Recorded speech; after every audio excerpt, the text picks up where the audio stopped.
Assalamualaikum teman-teman, kembali lagi di channel Sapa Matematik. Nah, di video kali ini kita akan membahas materi matematika SMP, yaitu berkaitan dengan cara menentukan titik puncak fungsi kuadrat atau parabola. Nah, kalau misalkan kita punya parabola, punya fungsi kuadrat, itu kan ada ya, kalau misal fungsi kuadrat kan berbentuk parabola.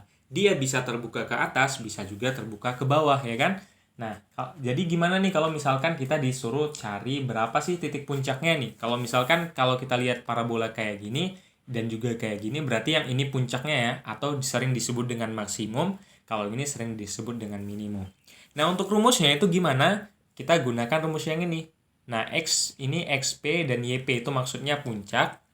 Untuk XP itu kita gunakan negatif B per 2A. Kalau untuk yang puncak YP-nya atau sering disebut dengan maksimum atau minimum itu kita gunakan rumus D dibagi dengan negatif 4A. Dengan D itu adalah diskriminan yang rumusnya adalah B kuadrat dikurangi dengan 4AC. Nah, ini gimana nih cara gunain rumusnya? Kita terapin nih di contoh nih. Contoh, tentukanlah titik puncak Y sama dengan X kuadrat kurang 5X tambah 6. Nah, oke nih. Kita tulis pertama Y sama dengan X kuadrat kurang 5X tambah 6. Kalian ingat kalau persamaan dari fungsi kuadrat itu adalah Y sama dengan AX kuadrat tambah BX tambah C. Dari sini kita dapat nih A-nya berapa ya kan? Ternyata A-nya adalah 1, B-nya adalah negatif 5, dan C-nya adalah 6. Sekarang kita terapin nih, karena yang ditanya adalah titik puncak, berarti pertama kita cari XP-nya.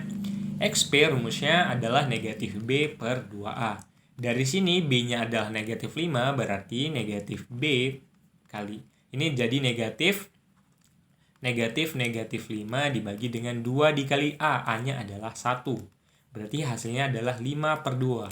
XP-nya ternyata puncaknya itu di titik X 5 per 2. Selanjutnya kita gunakan untuk cari YP-nya. YP-nya rumusnya adalah D per negatif 4A. D-nya adalah B kuadrat kurang 4AC dibagi dengan negatif 4A. Nah, sekarang B-nya kita substitusi, yaitu negatif 5 kuadrat dikurang dengan 4 dikali dengan A-nya 1 dan C-nya adalah 6. Dibagi dengan negatif 4 dikali dengan 1. Nah, kemudian di sini kita tinggal substitusi nih. Ini 25. Kemudian ini dikurangi dengan 24 dibagi dengan negatif 4. Nah, ternyata ini hasilnya adalah negatif 1 per 4.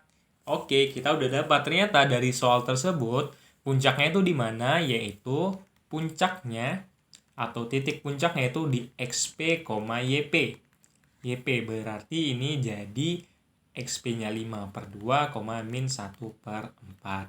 Dengan kata lain, kita bisa menentukan bahwa nilai ini adalah nilai minimum fungsi kuadrat. Nilai minimumnya. Berarti kan ini gambarnya kurang lebih yang seperti ini.